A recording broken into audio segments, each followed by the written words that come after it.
Now, you can go ahead because I'll probably get done before it's up. I need someone to do step reflection next week, step 5. Who would be interested in doing that? Anyone? Step reflection. Okay. You are the step. Okay. Okay. Zach's the man. He's the big one at the end of the line there. So, comments to start off with. And by the way, this is Saturday Night Live. I'm glad you're here. Saturday night is about recovery. And that's recovery from whatever that's going on in your life. And there's plenty of stuff that can be going on. And it's usually just not one thing. It's usually a combination of things. Because how many of you realize that life is messy? There's messy stuff. Anybody here doesn't have a messy life? If you raise your hand, I know you're a liar. Okay? Nope. I knew you was lying. And so anyway, life is messy, and I was thinking about the song that you played and the things that were said, and coupled with stuff that Zach was talking about. And I was trying to look up something on my phone there, some things that Zach brought to my mind, and so, but I never found it. But one of the things that I thought while you were talking there between the song and you and Zach was, believe it or not, was the story of Esau and Jacob, where Jacob, basically he was the deceiver. You may know somebody kind of like that, always working around the edges, deceiving, I mean, he basically was a good guy. You just couldn't trust him, right? I didn't look at you, but since you brought it up, but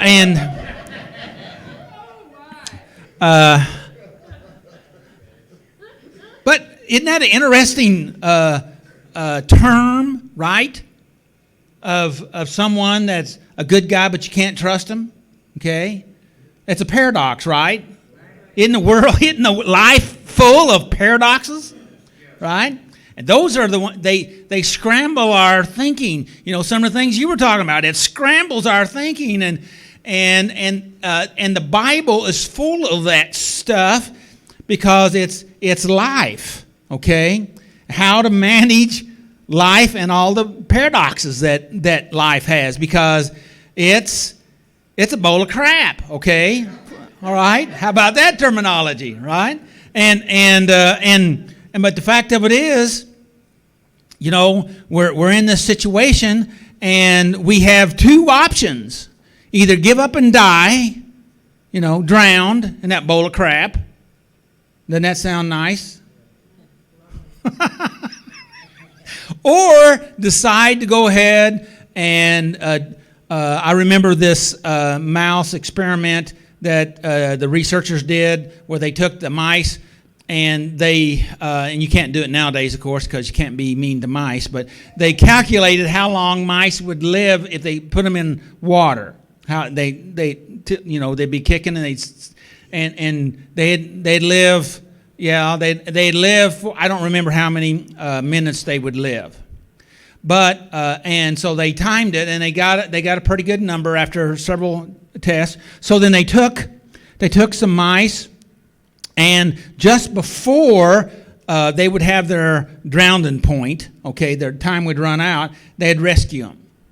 Okay, now this may sound really weird, and I don't know, this wasn't pre-thought, this is off the cuff here, so I may need some help. I may have to let go of the rope, like you said, Paul. And so here, and I'm relating this to life and our relationship with God in this life. And so these mice, they'd rescue them. And according to research, that then they'd put them back into the water and see how long they would continue to survive. And they would survive not just twice as long or 3 times as long or 4 times as long, but if I remember, do you remember the research? I remember, but it was a really it was like 50 times longer. Okay? Long time. Because see, there's more in us than we can even imagine. Yeah, the hope factor, and there's more in us. And one of the things I want to talk about, and I was planning on talking about it in my second half, but and of course I get up here and go, yeah. And so here we are, Jacob and Esau, and Jacob, he went, he ran for his life because his brother was going to kill him because of the blessing, and he tricked his father. And some of you may know the story, and some of you may know the story. It don't make any difference, because the point of my story is he went to his uncle, and see, the thing that you do to others comes back to you. Right? Whatever kind of seeds you plant in the ground, that's what grows. All right? Whether it's other seeds or other, if you plant bad things, bad things are going to be predominant. Okay? So how do we turn that around? We start planting good things. That's what we always talk about, right? We do our best to plant good things. Well, bad things keep coming up. Well, how long did you plant bad stuff? Okay? All right, you expect it all to die overnight? Well, yeah. Yeah. And the trouble is, not only do we have our stuff, but stuff from everybody else and society and the world and the past generations, and there's all kinds of stuff that we don't even know anything about, but we can turn it around by making a shift. And I think Jacob wanted to make that shift, because now, living for years and being tricked, but being blessed by God. Can you believe that? A guy that's involved in trickery still being blessed. That goes right to what you were talking about a while ago, Zach. We can be screwing up, still God is continuing to bless you. Because he is not in the cursing business. He is only in the blessing business, because he loves you. You say, well, I don't feel like it. Well, I get it. I understand. But, the reason why we're so prone to be aware of all the negative stuff is because we're wired to see and connect with the negative. Right? Okay? We practice. Well, biologically, we're wired. I know I think I talked about it last week, but we're our defense mechanisms, our amygdala is set to keep us safe, and so it's always on the lookout for bad stuff, because I got to keep me safe. So that's what I see, because guess what? That's what I look at. Why? Because I'm wired that way. Well, I don't have to continue to stay that way. I can change some of that if I choose to do it, and that's what we're talking about here in this meeting about the scriptures, prayer, meditation, connection, relationship, the 12 steps. All of that is to help us to begin to change things.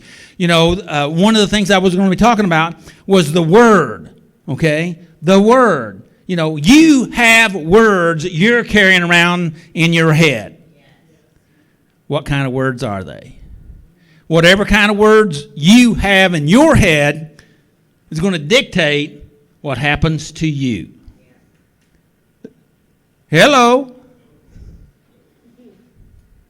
And you say, well, it's not my fault. I have these words in my head. Well, just like that illustration, Paul.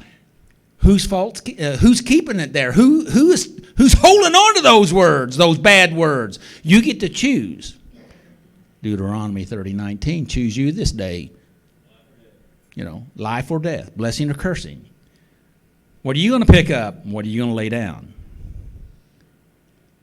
That had all kinds of connotations, right? All right? So, I'm not going to get to do what I was going to do, but let me finish Jacob and Esau. So, a lot of this was from you, Zach, so if you don't like this, it's your fault, okay? Little blame shifting there. But I think it's good. I think it's good. And so here we are. Jacob, I mean, he's going back, and he sent messengers to kind of fill out his brother, see if his brother's really going to kill him or not. I mean, he figures he's going to kill him because that's the way he is. Okay? I mean, Jacob says, if it was me and I was him, I would kill me, so he's probably going to kill me. Don't we think that way? Hello? Okay? So here he goes. He sends out messages. He sends messengers out, and so he's there, and he's positioning all everything to go before him. Okay, and so he had all that up, and then, you know, because he had an experience that he wanted to go back. I'm willing to run the risk. Are you really willing to run the risk? To go and to be what you want to be? Not what you've been, but who you want to be. What are the words in your head that's holding you back? A little preachy there, aren't I? So here we go. And then you know that this is a pretty famous part of it where he wrestles with the angel of God, which is the Lord himself. And he said, I'm not going to let you go until you bless me. This almost sounds like Zach, doesn't it? Picking a fight with God. I'm going to beat up on God. How about that? I just came to me. And so here he was. And so he says, you need to let me go. And he said, no, you got to bless me. You know, I want it my way. And I want it now, by God. Right? And that's the way we all feel. Right? Okay, come on. It's not supposed to be this way. Right? You know, the stuff that's happened to all of us, it's not supposed to be that way. I know it's not supposed to be that way because I believe that it's not supposed to be that way. The Bible indicates that it's not supposed to be that way, that it's all supposed to be a bed of roses and no problem, and it's supposed to be all great and glorious, and that's part of the story, but that's not the whole story. Is that true? Yeah. So here he is. He's struggling and fighting, and, you know, we don't think we're supposed to fight and struggle and suffer. But if you look in the Bible, everybody else did. Right? Just think about it. You know, you think about, well, we got Jacob there, but you think about in the New Testament, Paul, John, all the disciples. I mean, you've heard all that before, but that's real abstract. You know, it's just, you know, it's, you know, but that's the way it's supposed to be, all right, because that's what happened. But when it comes to me, okay, this is life. This is now. I don't know I don't know how this thing plays out. Isn't that true? Yes. Is that too much? Am I too much here? And so here we are. We're in the midst of it. I mean, we don't know we say we don't know the final chapter. We believe we know what the final chapter is, but we don't know what it's going to be. How's this going to happen? I remember saying, God, where are you? How come it's not working? You know, I think when Linda was they said that Linda was going to die. You know, I said, God, if it depended on me, she's not going to die, but I need your help anyway. Right? Not because I deserve it, it's because I need it, right? Yeah, sure, I know everybody needs it, but, you know, sometimes they get them, sometimes they don't get it. I get that.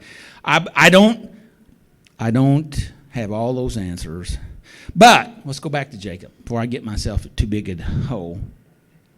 He has that fight.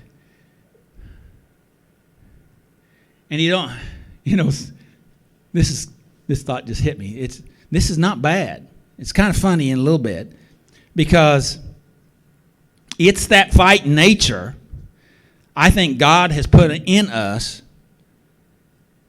to help us to get to that place that we want and we need to do. Because if we give up, we're going to drown in that bowl of crap. Okay, right? Right? And so, I mean, here he is. He's fighting with this angel of the Lord, God. And he says, I will bless you. Well, he blesses him with a bummed up hip. Right? Not what he was looking for. That, not exactly what he was looking for. And if this is the way you're going to be, don't bless me, right? Have we not said that before? I don't know if you have, but I have.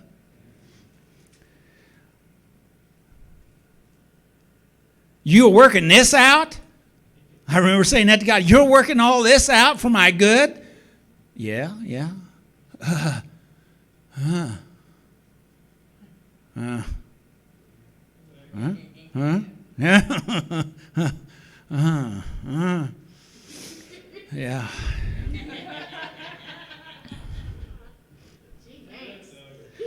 Huh?